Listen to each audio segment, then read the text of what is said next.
السلام علیکم ورحمۃ اللہ وبرکاتہ۔ عشق آتش و سعدیہ راجپوت۔ صبح ناشتے کی تیاری کے دوران سمیرہ اور اس کی بہنیں سمیرہ کی امی سے رپورٹ لے رہی تھی۔ آپ نے ابو سے بات کی؟ سمیرہ نے پوچھا تو منہ بنا کر بولی، کہاں؟ میرے کمرے میں جانے سے پہلے وہ سونے کے لیے لیٹ گئے تھے۔ پھر جوش سے مگر راساری کے انداز میں کہنے لگی، تمہاری چچی تو رات میں مان گئی، لیکن آمنہ ابھی تک ٹکی ہوئی ہے۔ اصل مسئلہ ہے بھی انہیں بہن بھائیوں کا، کوئی ایک بھی مان جائے تو باقی تو اپنے آپ کمزور ہو جائیں گے۔ ان کا جوش سرد ہو چکا تھا مگر کسی خیال نے اسے ابھار دیا۔ وہ عظمیٰ کا بازو دبوچ کر کہنے لگے، تم سارے افتخار کے پیچھے پڑے ہو، منیر سے کیوں نہیں کہتے؟ کیونکہ ابو یہ بھائیوں میں بڑے ہیں، اگر وہ مان گئے تو باقی تو راضی نہ ہو، فرق نہیں پڑے گا۔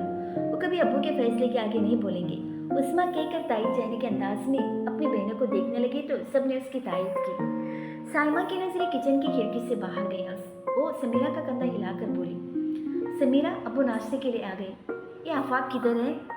سمیرہ نے فوراً کھڑکی سے باہر دیکھا۔ افتخار حسن ڈائننگ ٹیبل کی چیئر گھسیٹ کر بیٹھ رہے تھے۔ کچھ دیر گزری تو منیر حسن اور سمد ساتھ ساتھ ہی آ کر بیٹھ گئے۔ ماحول میں تناؤ محسوس کیا جا سکتا تھا، ہر کوئی گرد پیش سے نظر چرائے خاموشی سے ناشتہ کر رہا تھا۔ منیر حسن اور افتخار حسن کو اندازہ تھا کہ وہ تینوں رات والا ٹاپک دوبارہ ضرور شروع کریں گے۔ اس ٹاپک سے بچنے کے لیے وہ اپنے بیٹیوں کی طرف دیکھنے سے بھی گریز کر رہے تھے۔ تایا جان، آپ نے کیا سوچا؟ کس بارے میں؟ انہوں نے تجاہل عارفانہ برتا۔ وہی جو رات میں بات ہوئی تھی۔ افتخار حسن کب ٹیبل پر گھبرانے سے بولی، وہ بات ایسی نہیں تھی کہ اس کے بارے میں سوچا جائے۔ ہمیں آپ سے اجازت چاہیے ماموں جان، اور اگر آپ سوچیں گے نہیں تو ہمیں اجازت کیسے دیں گے؟ جنید کے لہجے میں اصرار تھا۔ افتخار حسن کی تینگلیاں چڑھ گئیں۔ اجازت مانگنی تو مجھ سے نہیں، بھائی صاحب سے مانگو۔ ان کا کیا ذکر؟ بنا سوچے سمد کے منہ سے نکلا، پھر اسے فوراً ہی اپنی بات کے بے تکی ہونے کا احساس بھی ہو گیا تھا۔ افتخار حسن اس کی بات سن کر بولی، ملیحہ ان کی بیٹی تھی، اور اگر کل تم کسی کو ملیحہ کی اولاد کہتے ہو تو یہ ان کے خون میں ملاوٹ کے برابر ہے۔ جس پر اعتراض وہی کریں گے، میں نہیں۔ حسب نصب خاندانی وراثت ہوتی ہے جسے یوں ہی نہیں بانٹا جاتا۔ وجدان اگر شایان کو اپنی ولدیت دے رہا ہے تو یہ اس کی مرضی ہے، پھر وہ ایسا اپنے والدین کے علم میں لائب اگر کر رہا ہے۔ اگر مصطفیٰ حسین کو پتہ چل جائے تو وجدان کی خاطر وہ ایک لے پالے کی حیثیت سے تو شایان کو شاید برداشت کر ہی لے، مگر وہ کبھی اسے اپنا وارث تسلیم نہیں کریں گے۔ اظہر فاروقی کی تو بات دور ہے، کبھی جاؤ ان کی زمینوں پر، وہاں جانوروں کی منڈی جیسا ایک بڑا باڑا ہے جس میں ہر نسل کا چوپایا موجود ہے سوائے کھجر کے، کیونکہ اس کی نسل دوگلی ہے۔ جس شخص کو جانوروں کی نسل میں ملاوٹ پسند نہیں، وہ اپنی نسل میں آمیزش کیا برداشت کر لے گا؟ اظہر فاروقی کے اپنے اعلیٰ نسل کا غرور ہے، وہ اپنے غرور کا تاج کبھی بھی کسی کی ناجائز اولاد کے سر پر نہیں سجائیں گے۔ آپ کیا صرف ان کی وجہ سے اعتراض کر رہے ہیں؟ جنید کی سوال پر وہ رخ بدل کر دوسری طرف دیکھنے لگی۔ آپ کو یاد ہے خالو جان سے ہماری آخری ملاقات کب ہوئی تھی؟ اس نے ایک اور سوال کیا، پھر ان کے جواب کا انتظار کیے بغیر کہا، ملیحہ کی سوئم پر، اور آج ملیحہ کو گزرے ہوئے 10 سال سے زیادہ کا عرصہ گزر چکا ہے۔ اس دوران نور الہدیٰ بھی آیا تو بس ایک بار، اس کے علاوہ ان دونوں خاندانوں کے بیچ 10 سال سے کوئی رابطہ نہیں ہوا، اور آئندہ بھی ایسا ہونے کی کوئی امید نہیں۔ پھر انہیں کیسے پتا چلے گا کہ دنیا میں کوئی ایسا بھی ہے جو ملیحہ کو ماں کہتا ہے؟ ماں، اس نے مٹاس سے اس لفظ کو ادا کیا۔ یہ لفظ کتنا مقدس، کتنا قابل احترام ہے۔ ملیحہ کو اس سے اچھا خطاب اور کیا ملے گا؟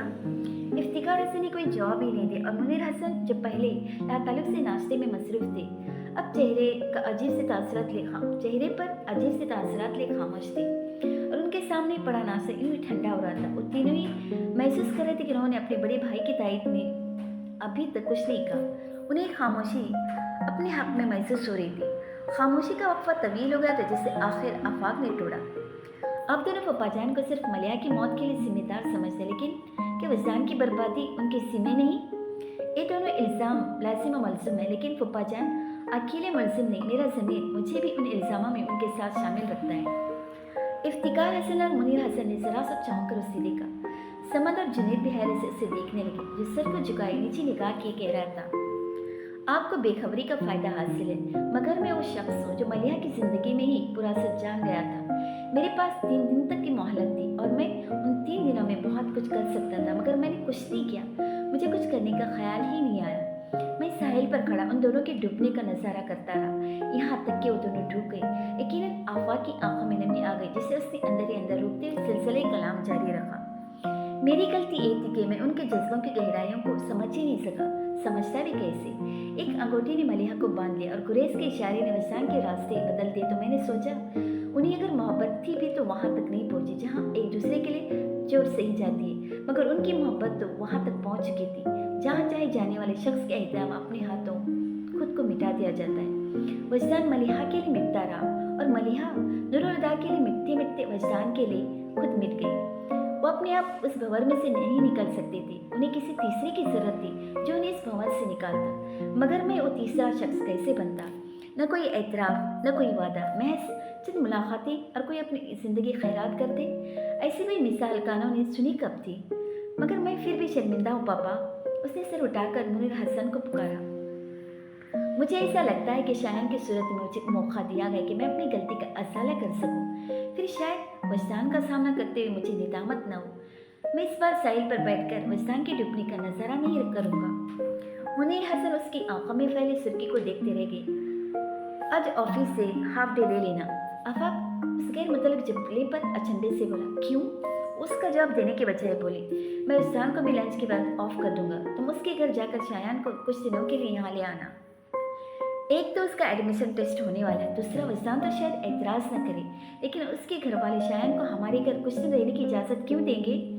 मुनीर हसन बोले तो उनके लहजे में सुकून था। एडमिशन टेस्ट की तैयारी यहाँ भी हो सकती है और वजदान के घर वाले तुम्हें शायान को साथ ले जाने से कैसे रोक सकते हैं? आखिर तुम उसके मामू हो। जब उसकी बात आफा की समझ में आई तो उस समद और जुनैद एक दूसरे को देखकर मुस्कुराने लगे। समीरा के होठों पर भी आसदा मुस्कुराहट आ गई थी, मगर इफ्तिकार हसन फौरन से टोकते हुए बोले, मुनीर हसन। लेकिन उनकी आवाज़ में तेजी नहीं, हैरत भरा इस्तिफसार था। मैं जानता हूँ इफ्तिकार भाई, आप क्या सोच रहे हैं। ये सोच मेरे जहन में भी है, लेकिन मैं वजदान के लिए भी सोच रहा हूँ।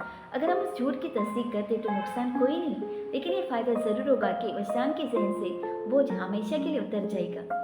लेकिन अगर हम तरदीद करते हैं तो आज या कल वजदान को एक और खसारे से गुजरना होगा। आप सही गलत के चक्कर से निकल आए। हमेशा हर मामले में सही और गलत का टैग लगाना मुमकिन नहीं होता। बहुत चीज़ें इसलिए होती हैं कि उन्हें किसी टैग के बगैर कबूल कर लिया जाए। उनके सही या गलत होने का फैसला खुद वक्त करता है। इफ्तिकार हसन ने फिर कुछ नहीं कहा और सामने रखे कप में बची ठंडी चाय के आखिरी घूंट हलक से उतारने लगी। लेकिन मुनीर हसन ठंडे नाश्ते पर नात नहीं कर सकी और बुलंद आवाज में किचन के दरवाजे की तरफ मुंह करके कहा, समीरा बेटा, नाश्ता ठंडा हो गया है और ले आओ। वो दोनों ही नाश्ता करके जा चुके तो आफाक पुरसोच अंदाज में बोला, यार इस कहानी में बहुत जोर है, मेहनत करनी पड़ेगी। कैसे जोर? जुनैद ने हैरत से पूछा तो आफाक ने कहा, हमें हर सूरत इस बात पर कायम रहना है कि मलिया की शादी हमारी सरपरस्ती में हुई थी, जिसका मतलब हुआ कि जब वजदान लापता हुआ तो उसका अता पता हमारे पास था और मैंने जानबूझकर सालों साल वजदान की फैमिली को लाइल्म रखा। उसके साथ ही वजदान की इत्तेफाकन वापसी भी धोखा ही लगेगी। फिर शायद वो वजदान की मेंटल कंडीशन वाली बात को भी मनगढ़ंत कहानी समझे। ज़ारा पुरसोच अंदाज में बोली, अगर वजदान की फैमिली का हम पर से एतबार उठ गया तो वाकई शुकुक व शहबात का कोई अंत नहीं। और इससे भी बड़ी मुश्किल यह है कि मैं किसी भी चीज़ की वजाहत नहीं दे पाऊंगा। आफाक का अंदाज़ा ऐसा था जैसे देर तक उस मसले को सोचते हुए थक गया हो, मगर हल फिर भी न मिला। ये वाकई बड़ा मसला हो जाएगा। अगर हम उनकी नज़र में मशकूक हो गए तो हमारी कहानी पर भी आसानी से एतबार नहीं करेंगे और हो सकता है कि तस्दीक करने की कोशिश में वो सच तक पहुँच जाएंगे। फिक्रमंदी से कहता समझ चुप हुआ तो सब परेशान सूरत बनाए सर हिलाने लगे। समीरा ने उनके चेहरों को देखा और कहा, इसमें इतना सोचने की क्या जरूरत है? जो बात नाकाबिल एतबार ठहरे वो बात ही न करें। क्या मतलब? आफाक समझा नहीं। अरे भाई, झूठ बोलने की बजाय सच बोले कि वजदान ने जब घर छोड़ा मलिया के इंतकाल के 24 घंटे गुजर चुके थे, तो शायान कहानी में कैसे शामिल होगा? खुफिया शादी के जरिए, समीरा ने कहा। मतलब? इस बार उस्मानी वजाहत चाहिए तो समीरा समझाने लगी। देखें, मलिया की शादी तो मामों की सरपरस्ती में होगी, यानी खुफिया शादी। वो बोलकर दाद तलब नजरों से सबको देखने लगी, पर उनके चेहरे बदसतूर हवानक बने देखकर समीरा ने कहा, क्यों भाई, क्या हुआ? समझ नहीं आया? सब ने कोर्स में सर नफ़ी में हिलाए तो समीरा कहने लगी, कोई बात नहीं, मैं समझाती हूँ। देखो, मलिया की डेथ से 1 साल पहले वजदान और मलिया की शादी हुई। वो प्रेग्नेंट हुई। फिर 21 दिसंबर सन 1981 की रात शायान को जन्म देते हुए मलिया की डेथ हो गई और 22 दिसंबर को वजदान अपने बेटे को लेकर चला गया। कहाँ? बोला, हम कैसे जान सकते थे? वो चुप हुई तो जुनैद बेसाख्ता बोला, जबरदस्त। आफाक समीरा की बनाई कहानी पर कोई सवाल नहीं उठ सकता, बस इस रफ आइडिया को थोड़ा पॉलिश करने की जरूरत है। और फिर इस कहानी की नुक पलक सवारी जाने लगी। जब हर जाविये पर गौर कर लिया गया तो आफाक अपनी जगह से उठा। चलो तैयार हो जाओ, शायन को लेने जाना है। बस हम दोनों जाएंगे? मेरा मतलब है अम्मी या चाची जान में कोई साथ नहीं जाएगा? समीरा ने कहा, नहीं, आज झूठ बोलने का दिन है, इजाज़त देना और बात है, लेकिन जब उनके सामने मलिया और शायन के बीच झूठे रिश्ते का पुल बांधा जाएगा तो उनके लिए चुप रहना मुश्किल हो जाएगा। फिर क्यों हम उन्हें इस मुश्किल में डालें? शायन को लेने के लिए बस मैं और तुम ही जाएंगे। ठीक है, आप चलिए, मैं आती हूँ, आफाक से कहती उठ गई। उन दोनों को अजदान के घर के लॉन्च में बैठे काफ़ी देर हो गई थी, मगर दोनों में से किसी की समझ में नहीं आ रहा था कि बात कहाँ से शुरू करेंगे। अचानक शायन बाहर से भागता हुआ आया और आफाक की गोद में चढ़कर बैठ गया। अंकल, अब जवाद को क्यों नहीं लाए? मैंने उसके साथ क्रिकेट खेलनी थी। आज आफाक उसे मलिहा के हवाले से देख रहा था, शायद इसीलिए मासूमाना खफकी से मुफलाता हमेशा से ज़्यादा अच्छा लगा था। आफाक को उस पर ढेरों प्यार आ गया तो जवाब दिए बगैर मुस्कुराता हुआ उसके गाल चूमने लगा। बेटा, पहले सलाम करते। वजदान ने टोका तो शायद ने लहराता हुआ सलाम किया। अस्सलाम वालेकुम अंकल। वालेकुम अस्सलाम। आफाक ने उसी के अंदाज में जवाब देकर वजदान से कहा, अब इसे ये भी कह दो कि ये मुझे अंकल न कहा करे, गैरत सी महसूस होती है। हाँ ये तो है, अंकल का लफ्ज़ तो गैरों के लिए बना है। आयशा फौरन उसकी तायद करती बोली, फिर शायान को मुखातिब किया, शायान तुम आफाक को चाचू कहा करो, आखिरी वजदान के भाइयों जैसा है। और आफाक को बात करने का मौका मिल गया। वो सोच कर बोला, चाचू नहीं आंटी, आप मुझे इसे मामू कहलवाएं क्योंकि वजदान मेरे भाई जैसा है, लेकिन मलिहा का तो मेरा भाई ही था। क्या? आयशा के साथ मुस्तफ़ा, आजिम और अनिका भी बुरी तरह चौंके। वजदान भी खिटक गया था। जी हाँ, आफाक उनके हैरान चेहरों पर नजर डालता आराम से कह रहा था, मलिहा मेरी फुफुजात बहन थी। एक इंकशाफ था, उनकी समझ में नहीं आ रहा था उस इंकशाफ पर किस रद्दअमल का इजहार करे, लेकिन वजदान की छठी हिस्से से कोई इशारा किया था। और तेज लहजे में बोला, बस आफाक, इसकी बात कुछ मत कहना। लेकिन क्यों? मैं पापा और ताया जान की इजाज़त लेकर इसीलिए आया हूँ कि अंकल और आंटी मलिहा और मेरे रिश्ते के बारे में जान जाए, और मैं उन्हें ये भी बता दूंगा कि शायद मेरा भांजा है। आफाक ने पापा और ताया जान का हवाला इसीलिए दिया था कि वजदान खामोश हो जाए। वो वाकई चुप सा हो गया था, फिर लिप भींच कर उठा और लॉन्च से चला गया। आफाक उसे जाते हुए देख रहा था, मगर उसके पीछे नहीं जा सकता था क्योंकि मुस्तफ़ा आजिम हैरत से संभल कर सवालों का सिलसिला शुरू कर चुके थे। आफाक को उनकी तरफ मुतवज्जह होना पड़ा, जो कह रहे थे, मलिहा तुम्हारी कजिन थी, इतनी बड़ी बात तुमने हमसे छुपा कर रखी, क्यों? क्योंकि वजदान गुमशुदा था और अब उसकी गुमशुदगी का ताल्लुक मलिहा से जोड़ रहे थे। अगर सख्त मैं कहता कि मलिहा मेरी कजिन थी तो बदमज़गी ज़रूर होती, मगर अब हालात में ठहराव आ चुका है, फिर वक्त भी इतना बीत चुका है कि इस बात को जाहिर कर देने में अब कोई हर्ज नहीं।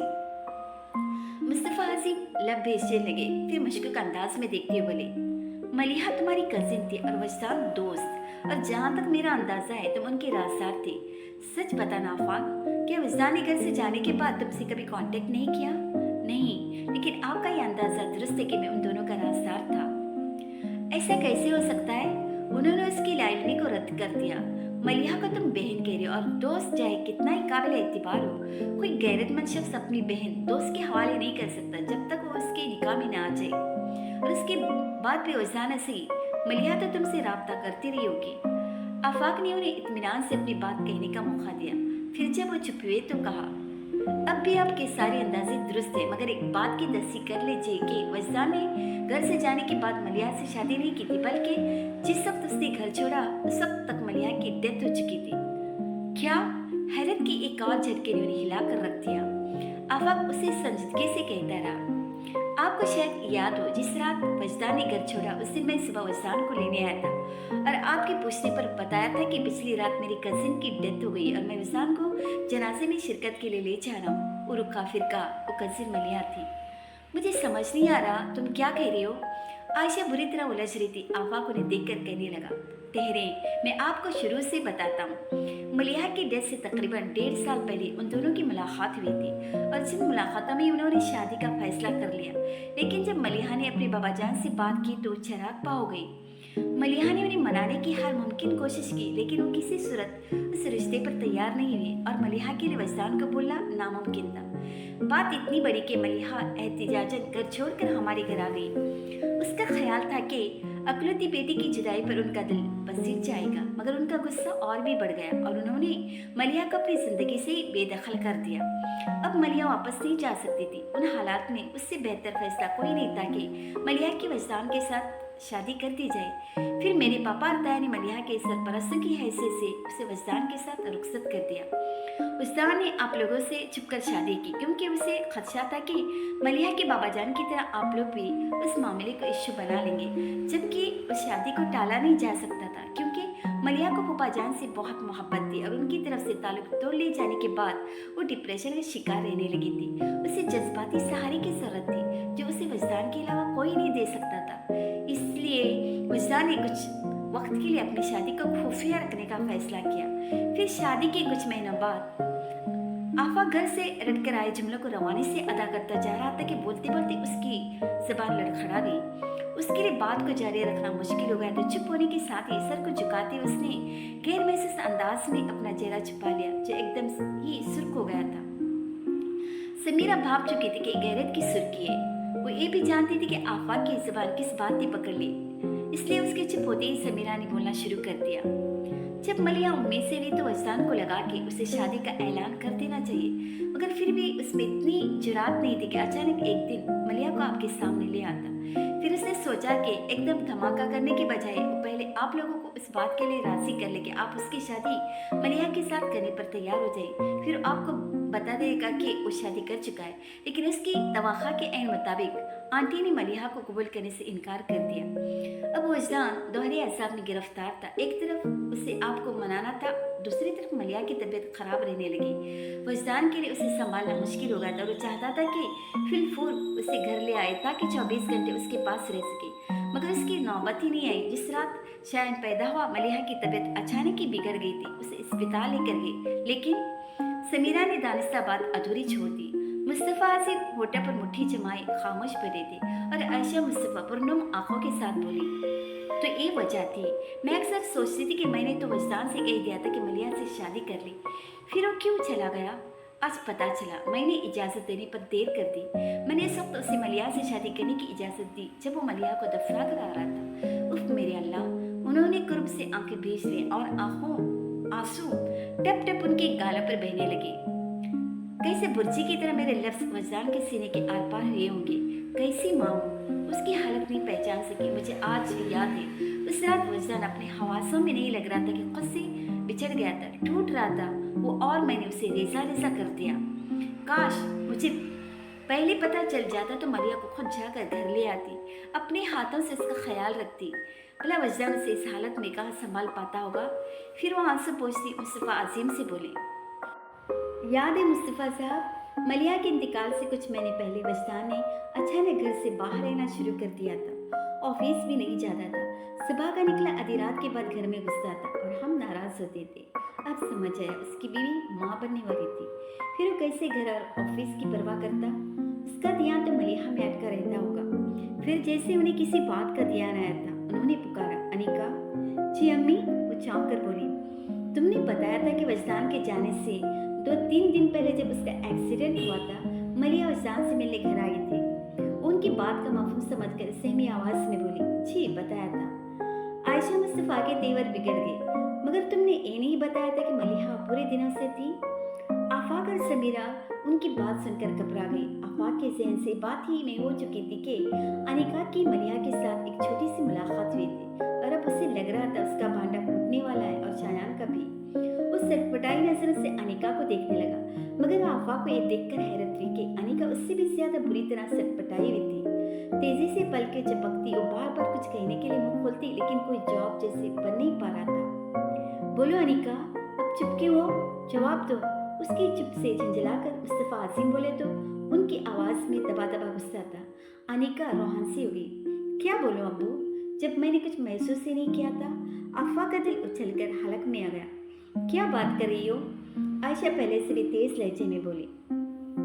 जिस औरत के यहाँ 2-4 रोज में विलादत होने वाली हो, उसे तो कुंवारी भी पहचान ले, और तुम जो उस वक्त एक बच्चे की माँ थी, इतना भी न देख सके कि मलिया उम्मीद से है। अनिका इतनी देर में खुद को संभाल चुकी थी। बोली, अम्मी, मैं सच कह रही हूँ, मैंने कुछ महसूस नहीं किया था। असल में मैं पहले वजदान की तरफ से परेशान थी। फिर जब मलिहा ने बताया कि वो मलिहा फारूकी है और वजदान से मिलना चाहती है, तो मुझे फितरी तौर पर गुस्सा आ गया। शायद इसीलिए मैंने उसे ठीक से देखा ही नहीं, या शायद देखा भी हो तो ध्यान न दिया होगा, क्योंकि वजदान तो ये कह रहा था कि मलिहा से शादी करना चाहता है। एक कब कहा था कि कर चुका है, जो उस तरफ ध्यान जाता। और फिर मलिहा ने शॉल ले रखी थी। हालांकि 10 साल पुरानी बात है, फिर भी मुझे याद है कि मलिहा काले रंग की साड़ी में थी और उसने अपने गिर्द मैरून कलर का शॉल खूब फैला रखी थी। हो सकता है इसलिए भी मैं देख नहीं पाई।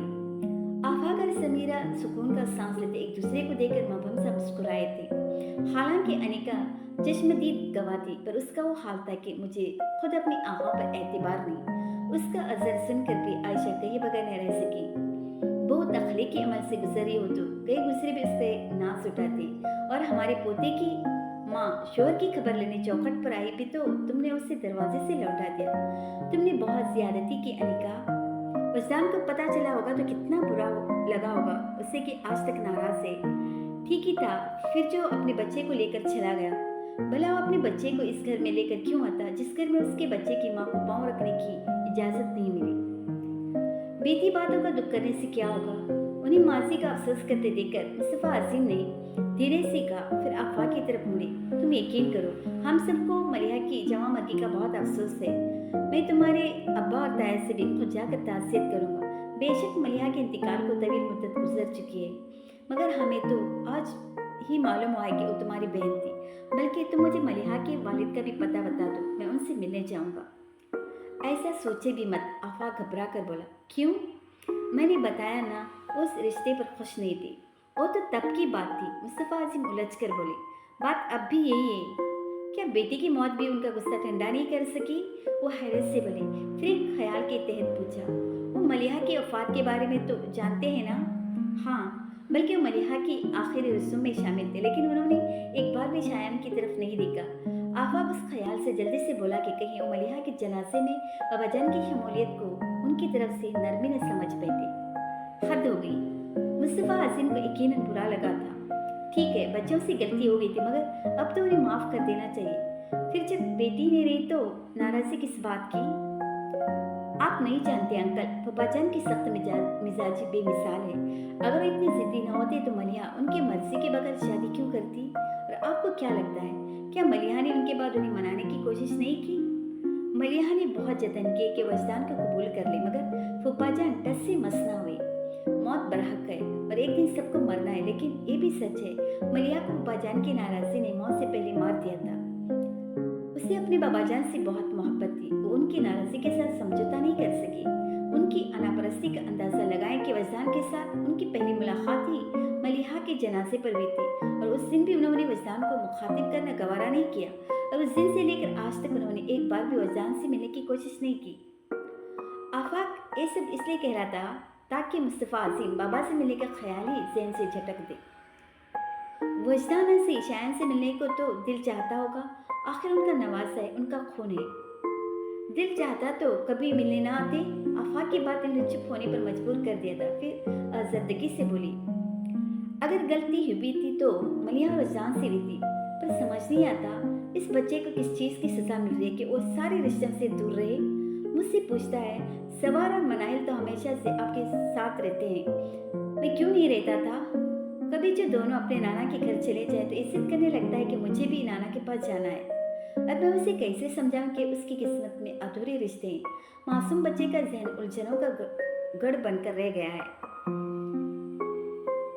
उनकी बात सुनकर आफाक ने अजीब से लहजे में कहा, मैं उसे रिश्ते ही देने आया हूँ। फिर वो कुछ दूर बैठे शायान से बोला, नाना के घर चलोगे? शायान का जहन आसपास हो रही बातचीत को याद करने उससे नतीजे अक्स करने में लगा था। वो फौरी तौर पर कुछ नहीं बोला तो आफाक उसे हाथ पकड़कर पास बुलाते हुए बोला, तुम्हें अम्मी की तस्वीरें देखना अच्छा लगता है ना? शायान ने जोर जोर से सर हिलाया तो आफाक ने जैसे उसे लालच देते हुए कहा, मेरे पास तुम्हारी अम्मी की बहुत सारी तस्वीरें हैं। आप अम्मी के भाई हैं? अब उसने अपने जहन की बैटरी स्टार्ट की। अब मुझे अम्मी के बारे में बताएंगे? हाँ, लेकिन अगर तुम मेरे घर चलकर रहने पर तैयार हो जाओ तो। आफाक की बात खत्म भी नहीं हुई थी कि वो उछल कर बोला, मैं आपके घर जाऊंगा। मगर सुस्त होकर बोला, लेकिन अब्बू से पूछना होगा। तो चलो उनसे पूछते हैं। आफाक उसका हाथ पकड़कर खड़ा हो गया तो आयशा बोली, पूछना क्या है, बस जाकर वजदान को बता दो, तब तक मैं इसे तैयार करती हूँ। ठीक है। आफाक उसका हाथ छोड़कर बाहर आ गया। वजदान सर दोनों हाथों पर गिराए सीढ़ियों पर बैठा था। आफाक उसकी बराबर अगर बैठा तो वजदान सर उठाए बगैर बोला, ये सब करने की क्या जरूरत थी? जरूरत को तुम मुझसे बेहतर जानते हो। वजदान ने गर्दन मोड़कर उसे देखा और कहा, मैं उसे समझा लेता। मान लो वजदान के शायान के जहन से मलिहा का तस्वर जुदा करना तुम्हारे बस में नहीं था।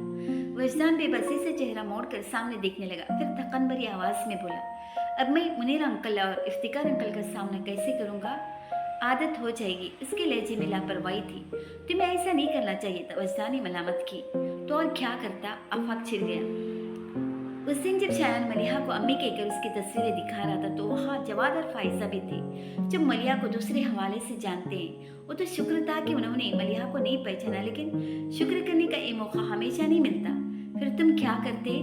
वजदा ने कोई जवाब ही नहीं दिया। खामोशी के दीवार को शायान की आवाज ने तोड़ा, जो अब्बू अब्बू पुकारता उन दोनों की तरफ भागा चला आ रहा था। करीब आने पर अपनी स्पीड कम किए बगैर वजदान के सीने में घुस गया तो वजदान हल्के से धक्के से पीछे हो गया। फिर उसके सिर पर चिपट लगा कर बोला, ब्रेक तो लगा लिया करो। मगर वो अपने ही कहने लगा, पता है अब्बू, मामू कह रहे वो मुझे नाना के घर ले जाएंगे। वजदान हक्का बुक्का रह गया। फिर हवास बागता सा आफाक से बोला, तुम इसे बाबा जान के घर लेकर जा रहे हो? आफाक बुतका, मेरी शामत आई है। इसे वहां लेकर गया तो पप्पा जान मुझे जान से मार देंगे। मुझे उनके घर जाना भी नहीं। शायन की नाराजी से कहने पर वो दोनों उसे देखने लगे। क्यों भाई? आफाक ने दिलचस्पी से पूछा तो सतुर मुंह फैलाए कहने लगा, उन्होंने अम्मी को डांटा था, वो गंदे हैं, ऐसा नहीं बोलते। वजदा ने फौरन टोका, जबकि आफाक ने हल्का सा मुस्कुराते हुए कहा, जब वे इस तरह से बातें करता है तो मुझे यकीन होने लगता है कि मलिहा का ही बेटा है। वजदा दानिशा तबसरे से गुरेज करते बोला, अच्छा सुनो, तुम उसे लेकर जा रहे हो तो वापस कब तक छोड़ने आओगे? पहली बार मलिहा का बेटा बनकर मेरे घर जा रहा है, 10-12 दिन तो रुकेगा ही। मैं शायान के बगैर इतने दिन नहीं रह सकता। वजदा तेजी से बोला, ज्यादा से ज्यादा 2 दिन, परसों शाम में इसे वापस छोड़ जाना, देखेंगे। आफाक ने बेनियाजी से कहा तो वजदा उंगली दिखाकर बोला, अगर तुम इसे छोड़ने नहीं आए तो मैं खुद इसे लेने आ जाऊंगा। कहा ना, देखेंगे। आफाक का अंदाज हुनूस वही था। फिर सारा वक्त वजदान उसे यही ताकीद करता रहा कि 1-2 दिन के बाद वो शायान को भेज दे, और आफाक भी लापरवाही से सर हिलाता रहा। रात के खाने के बाद जब वो जाने लगे तो सब उन्हें गाड़ी तक छोड़ने बाहर आ गए। रुखसत के लिए हाथ मिलाते वजदान फिर से ताकीद करने लगा, बस कल का दिन काफी है, परसों इसे ले आना। आफाक चिढ़कर आयशा से बोला, आंटी इसका बैग भी तैयार कर दे। तो वजदान ने बेबसी से कहा, मजाक मत करो, मैं वाकई शायान के बगैर नहीं रह सकता।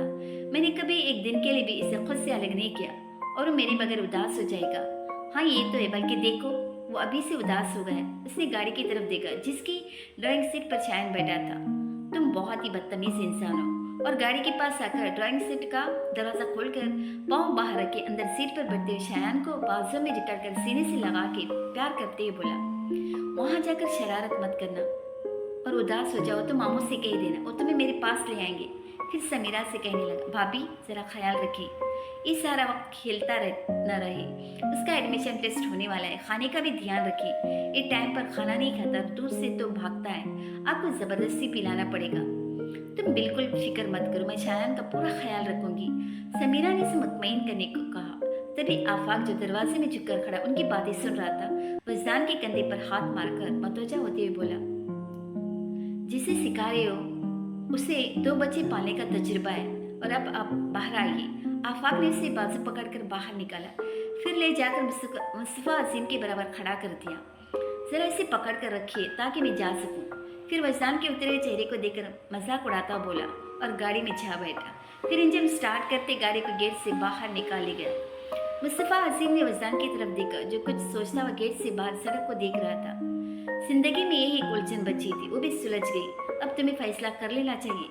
वजदान चौंक कर उन्हें देखने लगा। कैसा फैसला? दोबारा घर बसाने का फैसला।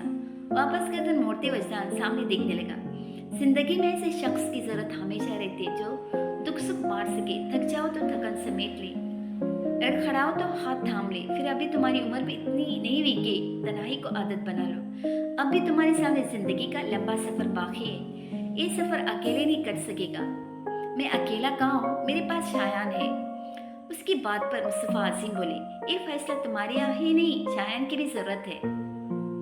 उसे माँ मिल जाएगी, तुम कब तक इसे अकेले संभालते रहोगे? बच्चे पालना मर्दों के बस की बात नहीं। बस्तान बोला, मैंने इस वक्त भी शायान को संभाला था, जब उसकी माँ पैदाइश के फौरन बाद ही उसे छोड़ गई थी। फिर अब क्यों नहीं संभाल सकता? फिर कुछ सालों की बात है, वो जवान हो जाएगा, तब तो मुझे इसे संभालने की जरूरत ही नहीं रहेगी। वो उसे बेबसी से देखते हुए बोले, शादी मर्द की जरूरत होती है बस्तान, तुम कब तक उस जरूरत से आंख चुराओगे? लेकिन मुझे कोई जरूरत महसूस नहीं होती। तुम मलिहा को भूल नहीं सकते?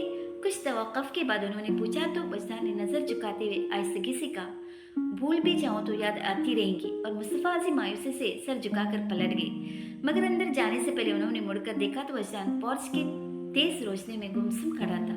उसे देखकर आह भरते वो अंदर चली गई। शायान आए तो सब हॉल में जमा हो गई।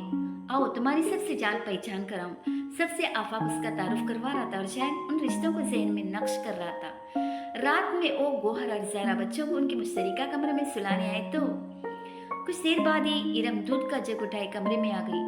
ज़हरा की बेटी ने कुछ नखरा तो किया मगर दूध भी पी लिया, लेकिन गोहर के बेटे और सिमरा के बच्चों ने आराम से अपना अपना दूध का गिलास खत्म कर लिया तो इरम ने गिलास भरकर शायान की तरफ बढ़ाया और वो नाक बंद करके मैं नहीं पीऊंगा कहकर तकिए में मुंह घुसा कर लेट गया तो इरम पास बैठकर उसे गुदगुदाने लगी। दूध पिए बगैर कोई नहीं सो सकता, उठो। और लेटे लेटे ही दोनों हाथ उठाकर इनकार में हिलाने लगा तो समीरा इरम को इशारा करके बोली, देखा जरा, शायान मलिहा का बेटा होकर दूध नहीं पीता। शायान के कान खड़े हो गए। जरा मुस्कुराहट दबाकर बोली, वाकई कितनी अजीब बात है, मलिहा तो दूध शौक से पीती थी, मगर शायान ने जरा सी गर्दन मोड़कर उनकी तरफ देखा। तभी इरम भी बोली, मैं तब बहुत छोटी थी, लेकिन मुझे याद है मलिहा आप ही रोज रात को सोने से पहले गिलास दूध पिया करती थी। शायान उठकर बैठ गया और बज़ाहिर उसकी तरफ से अनजान बनी खातिन से बोला, अम्मी को दूध अच्छा लगता था? हाँ। एक दूसरे को देखकर सरसरी अंदाज में बोले तो शायान जल्दी से बोला, मुझे भी दूध अच्छा लगता है। और खुद ही इरम के हाथ से गिलास लेकर गुटागुट चढ़ा गया, फिर गिलास वापस करके हाथ की पुष्ट से मुंह पोंछने के बाद आराम से लेट गया और आंखें बंद कर ली। उन चारों के चेहरे हंसी रोकने की कोशिश में सुर्ख हो गए थे।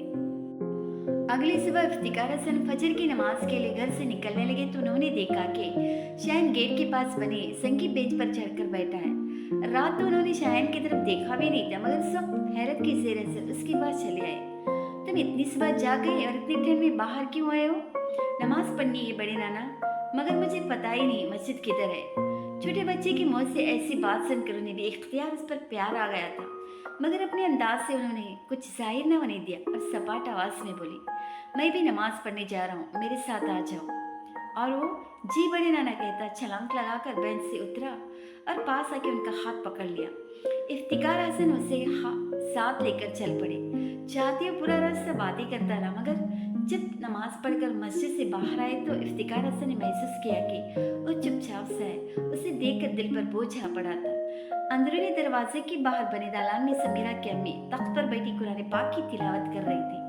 शायान ने गेट से अंदर आते ही इफ्तिकार हसन का हाथ छोड़ दिया और चलता हुआ तख्त के पास आया और चप्पल उतारकर तख्त पर चढ़ता और बड़ी नानी की गोद में मुंह छुपाकर लेट गया। उन्होंने आयत मुकम्मल की और कुरान बंद करते उसके गहरे बालों में हाथ फेरने लगे। क्या बात है, उदास लग रहे हो? बड़े नाना मुझसे नाराज है। वो इस तरह से बोला कि समीरा की अम्मी मुस्कुराने लगी। वो तुमसे नाराज नहीं है, मुझे पता है वो नाराज है। वो मुझसे बात नहीं कर रहे और मुझे गोद में लेकर प्यार भी नहीं किया। मैं जो तुम्हें गोद में लेकर बैठी हूँ। और छोटे नाना रात को हमारे बेटे के लिए जहाज भी तो लाए थे, तुम्हें अच्छा लगा था ना? वो उसे बहलाने की कोशिश कर रही थी, मगर वो जिद से बोला, लेकिन मुझे बड़े नाना की गोद में बैठना है, तो जाओ, जाकर बैठ जाओ। शायान की आंखें चमकने लगी। वो फौरन तख्त से उतरा और अंदर भाग गया। दरवाजे पर रुककर उसने इजाजत मांगा। इफ्तिकार हसन चेहरे के सामने अखबार फैलाए बैठे थे। वो दबे पांव चलता आया, फिर एकदम से अखबार के नीचे से घुसकर उनकी गोद में जा चढ़ा। इफ्तिकार हसन अरे अरे ही करते रह गए। अब मुझसे क्यों नाराज है बड़े नाना? मैंने तो कोई शरारत भी नहीं की। उनके गले में बाजू हमायल के इतने लाड से बोल रहा था कि इफ्तिकार हसन खुद साख्ता अजनबियत को कायम न रख सके और मुस्कुरा कर बोली, मैं तुमसे नाराज़ नहीं, बल्कि तुम इतने अच्छे बच्चे हो कि तुमसे कोई भी नाराज़ नहीं हो सकता। मैं भी अखबार पढ़ूंगा। वो उनकी गोद में फैल कर बैठ गया। नाचार उन्होंने अखबार सीधा किया, मगर पढ़ न पाए क्योंकि शायन टूटे फूटे हिचे करता बुलंद आवाज में गलत पढ़ रहा था। समीरा की अम्मी शायान को देखने अंदर आए तो शायन इफ्तिकार हसन की गोद में बैठा उन्हें अखबार पढ़कर सुना रहा था। ये क्या चल रहा है? खबरें सुनाई जा रही। इफ्तिकार हसन ने कहा, फिर हंसते हुए बोले, मैंने अखबार में इतनी मज़े की खबरें नहीं पढ़ी जितनी ये सुना रहे, तुम भी आकर सुनो। उनके चेहरे पर मुस्कुराहट देखकर वो बोले, आखिर शायन ने आपको मना ही लिया। उन्होंने लब भेज कर मुस्कुराहट रोक ली, फिर उलझ कर बोले, लगता है इसमें कोई मैग्नेटिक फिट है जो दिल इसकी तरफ खींचा जाता है, और कल से तो एक अजीब सी बात हो रही है। मैं जितनी बार इसका चेहरा देखता हूँ इसमें मलिहा की झलक नजर आती है। वो सांस भरकर बोली, मलिहा से मोहब्बत भी तो बहुत करता है, और इंसान जिससे मोहब्बत करे उसका अक्स बन जाता है। फिर हमें मलिहा रुजदान के सिवा कोई हवाला भी तो मालूम नहीं। उसके वजूद में तलाश किया तो वही दोनों नजर आएंगे। इसमें अजीब क्या है? इफ्तिकार हसन का दिल ही उछाट हो गया। शायान को यहाँ आए 7 दिन हो चुके थे। शुरू के 2-3 दिन तो उसकी शौकिया का वही आलम रहा, फिर धीरे धीरे उदास होता चला गया। बात ये थी, उन 7 दिनों में उस्तान एक बार भी उसे मिलने नहीं आया था, और जब वो आफाक से घर जाने के लिए कहता तो वो भी कोई जवाब न देता। आज समीरा से रात के खाने के लिए बुलाने आई तो बिस्तर पर बैठा रो रहा था, और समीरा के लाख चुप कराने पर भी चुप नहीं हुआ। वो परेशान से उठकर आफाक के पास आ गई, जो सबके साथ डाइनिंग टेबल पर बैठा था। आफाक, खाना बाद में खा लीजिएगा, भले शायन को उसके घर छोड़ कर आए, वो बहुत रो रहा है। लेकिन रो क्यों रहा है? इफ्तिकार हसन ने हैरत से पूछा तो आफाक बोला, उस्तान की याद आ रही होगी, उससे मिलने भी तो नहीं आया, फिर खुद से फ़ोन भी नहीं करता। मैं ही शायन की उससे बात करा दो तो करा दो, लेकिन ऑफिस में बार बार फ़ोन करके कहता है शायन को भेज दो। उसकी बात पर मुनीर हसन भी परेशानी से गोया हुए, कई दिन से ऑफिस भी नहीं आ रहा। कल तो मैंने उससे फ़ोन पर भी कहा था कि ऑफिस आ जाए, डॉक्यूमेंट्स उसे हैंड ओवर करने, मगर वो आया ही नहीं। आफाक, पता तो करो कहीं बेटी की जुदाई में बीमार न पड़ गया हो। हो भी सकता है, आफाक बोला, लेकिन मैं जानता हूँ आप दोनों के सामने आने से कतरा रहा है, वरना वो कभी भी शायन के बगैर इतने दिन न गुजारता। उसकी अम्मी बोली, तुम उसे छोड़िए आओ, बच्चा कितनी बार कह चुका है घर जाना है। मैं चाहता हूँ मुजान खुद उसे लेने आए ताकि उसका गुरेज खत्म हो। फिर उसने समीरा से जाओ शायन को ले आओ, और आते हुए फ़ोन भी लेती आना। कुछ देर बाद वो शायन के साथ लौटी तो आफाक उससे बोला, अब्बू याद आ रही? उसने नाक सड़कते हुए हाँ में सर हिलाया और रोने लगा। आफाक उसे कंधे से लगाकर थपकते हुए बोला, अभी मैं अब्बू को फ़ोन मिलाऊंगा और तुम यही बात उनसे कहना। शायन ने रोते रोते फिर से सर हिला दिया तो आफाक समीरा के हाथ से कॉर्डलेस लेकर नंबर मिलाने लगा। फिर वजदान की आवाज़ सुनते ही उसने फ़ोन शायन को पकड़ा दिया, जो फ़ोन पकड़ते ही अब्बू कहकर ऊंची आवाज़ में रोने लगा था। वजदान खुद बहुत बेचैन था, पहली बार शायन उसकी आंखों से दूर हुआ था। रोज़ी आफाक को फ़ोन करके कहता कि शायन को भेज दे, मगर आफाक सुनी अनसुनी करता रहा। खुद इसमें इतनी अखलाकी जुरात नहीं थी आफाक की पापा या ताया का सामना कर पाता, बल्कि वो तो आफाक के घर के किसी भी फर्द से आंखें मिलाने की हिम्मत नहीं रखता था।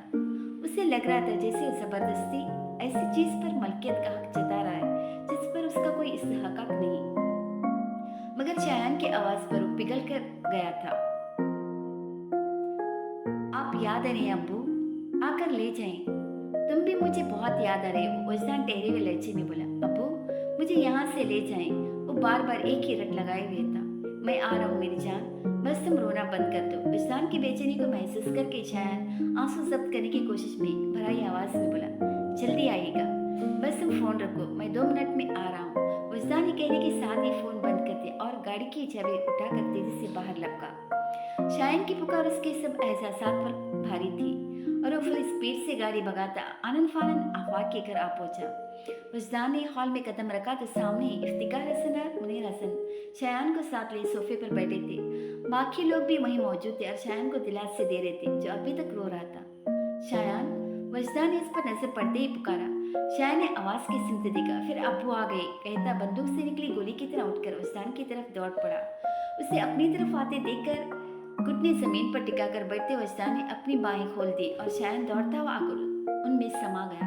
देखने वालों को लग रहा था जैसे दोनों बरसों बाद मिले हों। वजदान उसे बेताशा चूम रहा था, शायन उससे लिपटता जा रहा था। फिर वजदान का ध्यान सबकी तरफ गया जो उसके घेरा डाले मुस्कुराते निगाहों से देख रहे थे। अस्सलाम वालेकुम। शायन का हाथ पकड़कर खड़े होते उसने सबको मुश्तरका सलाम किया था। तुम ऑफिस क्यों नहीं आ रहे? मुनीर हसन कड़े तेवर से बोले तो वजदान सटपटाता हुआ अंकल वो मैं करने लगा तो उन्होंने कहा बस रहने दो, मुझे पता चल गया है तुम कभी नहीं सुधरोगे।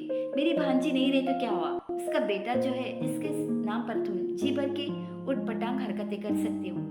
वजदान खफीफ सा मुस्कुराते हुए गद्दी मसलने लगा। तभी उसकी नजर इफ्तिकार हसन पर पड़ी और बिला इरादा ही उसने रुख फेरते हुए चेहरा छुपाना चाहा। क्या सारी उम्र चेहरा छुपाते रहोगी? वजदान ने कुछ हिचकिचाहट के बाद उनकी तरफ देखा। उनके चेहरे पर नरम से तासर ने उसे शर्मिंदा कर दिया। मैं अंदाजा कर सकता हूँ कि इस अफसाने को सुनकर आपको कितनी तकलीफ ही होगी। अब जिक्र को जाने दो, यूं भी तकदीर की बस एक लकीर दरमियान में, वरना ये फसाना मलिहा की दास्तानी हयात भी हो सकता था। वो मतानत से बोलकर चुप हुए तो समीरा की अम्मी वजदान का बाजू थाम कर बोली अब यूं खड़े न रहो, आओ बैठ जाओ। वो फौरन ही माजरत करने लगा, सॉरी खाला बैठ नहीं सकता, मैं घर में किसी को बताकर नहीं आया, सब परेशान हो रहे होंगे। आए हो तो डॉक्यूमेंट्स ले जाओ। उसे जाते देखकर मुनीर हसन जल्दी से बोले आफा के साथ जाओ, वो तुम्हें बता देगा। साथ आफा को इशारा किया। उस सर हिलाता वजदान को आने का कहकर स्टडी की तरफ चल पड़ा। अंदर आकर वो चलता हुआ टेबल के पास आ रुका और फाइल में से कुछ कागजात देकर निकालने लगा। वजदान भी उसके पास आ खड़ा हुआ। आफाक ने एक कागज निकाल कर वजदान की तरफ बढ़ाते हुए संजीदा चेहरे के साथ कहा ये शायान का बर्थ सर्टिफिकेट है जिसमें शायान के माँ बाप की हैसियत से वजदान और मलिहा फारूकी के नाम दर्ज है और इस बर्थ सर्टिफिकेट में शायान की तारीख पैदाइश वही दर्ज की गई जो मलिहा की असल तारीख वफात है। वजदान ने सवार चेहरे के साथ उस सर्टिफिकेट आफाक से लेकर टेबल पर रख दिया। उसके बाद आफाक ने एक और कागज उसके हाथ में दिया। वजदान ने इस कागज पर नजर डाली और हकलाता हुआ बोला ये तो निकाह नामा है। आफाक उसकी बात पूरी करते हुए बोला इस पर मलिहा के दस्तखत भी मौजूद हैं जो एक एक्सपर्ट से करवाए गए हैं और इन्हें जाली साबित करना आसान है। गवाहों के तौर पर मैं, पापा तायाजान और समद साइन कर चुके हैं, तुम भी दस्तखत कर देना। उसके बाद अगर शायान के असल माँ बाप भी कहीं से उठ आए तो बर्थ सर्टिफिकेट और निकाहनामे की मौजूदगी में तुम्हें शायान पर अपना हक साबित करने के लिए किसी दूसरी गवाही की जरूरत नहीं रहेगी, क्योंकि अब कानूनी तौर पर मलिहा तुम्हारी मरहुमा बीवी और शायान तुम दोनों की औलाद है। वजदान के दिमाग में बगोले उठ रहे थे और कानों में साए साए की आवाज़ें गूंजने लगी। उसे मलिहा के साथ हुई पहली मुलाकात याद आने लगी और अपना पहला जुमला जो उसने मलिहा से कहा था, वो जुमला जो एक सवाल था, आप मुझसे शादी करेंगी? मगर इस सवाल को जवाब न मिल सका और उस मलाल ने एक उम्र वजदान के जुनून को सरगर्दा किए रखा। ये दुख वजदान को अजीज भी बहुत था।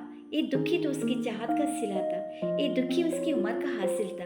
और आज वजदान के हाथ में पकड़ा कागज का टुकड़ा कह रहा था कि मलिहा वजदान की बीवी थी और शायान से उसके ताल्लुक का सबूत मजाक, और ऐसा मजाक वजदान को लग रहा था कि उसका मलाल, उसकी जागीर उससे छीन ली गई है। अब वो किसे जाकर कह सके कि उससे मोहब्बत में खसारा उठाया है। जब आज़ाद हो तो दर्द को झेलना कुछ सहल हो जाता है, मगर वजदान को दर्द के दलदल में उतार कर ताकत फरियाद छीन ली गई थी। वजदान को लगा उसकी नाकाम आरज़ुओं को तमाशा बना दिया गया है। ये तस्दीक उसकी बर्दाश्त से बाहर थी। खाली हाथ रह जाना हमेशा तकलीफ देता है, लेकिन जिसके दामन में सिर्फ दुख हो, फिर अगर वो भी उससे छिन जाए तो ये चारागिरी किसे छाएगी? एक मुद्दत से वजदान ने आंसुओं को पलकों की सलाखों में कैद कर रखा था, लेकिन आज वजदान ने उन्हें आज़ादी की नवेद दे दी। अब वो फूटे चले आ रहे थे, मगर वजदान हंस रहा था। वो तकदीर के इस मजाक पर कहीं की लगा रहा था और साथ साथ उसका चेहरा भीगता जा रहा था। फिर जाने क्या हुआ, हंसते हंसते उसके होठों से कई कहों की जगह आओ बका निकलने लगी। उस कागज को देख देख कर टूटने लगा। उसने सर को उठाकर छत की तरफ देखा, जैसे उसकी निगाहें सीधी आसमान तक जा पहुंचेंगी, और आंसुओं के बीच पुकारा अल्लाह। उसकी आवाज़ में ढेरों शिकवे थे, मगर अर्श से वही खामोशी सुनाई दी, जैसे अल्लाह कह रहा हो जो मेरी रज़ा। और वजदान ने सर झुका दिया। होठ काटते हुए दर्द बर्दाश्त करने की कोशिश में बेदम होकर फर्श पर बैठ गया। मेरे जख्म भर जाने दे अल्लाह, मेरे जख्म भर जाने दे। दोनों बाजू सर पर रखे फूट फूट कर रोता हुआ कहता जा रहा था। समीरा चुप हुए तो उन्हें बेतहाशा थकन का एहसास हुआ।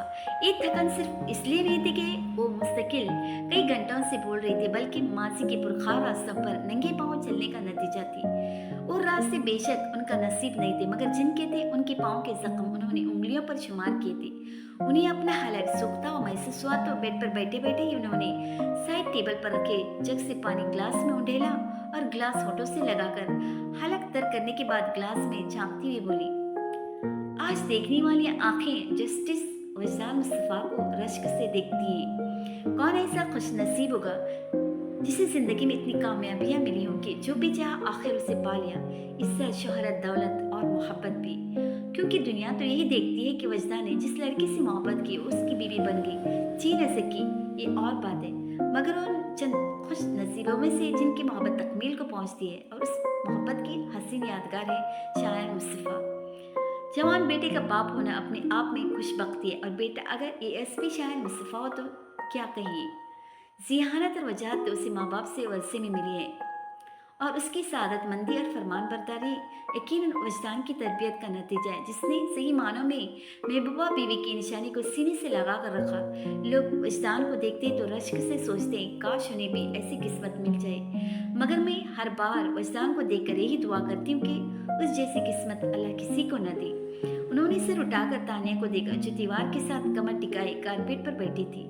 दोनों हाथ घुटनों पर रखे उसका चेहरा आंसुओं से धुला था। वजदान की जिंदगी में कयामतें बहुत आई हैं, आज यौम हिसाब भी आ गया। मुझे डर है कहीं उसे गुनहगार न ठहराया दिया जाए। वो ख्वाबज़दा सी कह रही थी। तानिया ने कुछ भी न कहा और पेशानी हाथों के पुष्प पर टिका दी।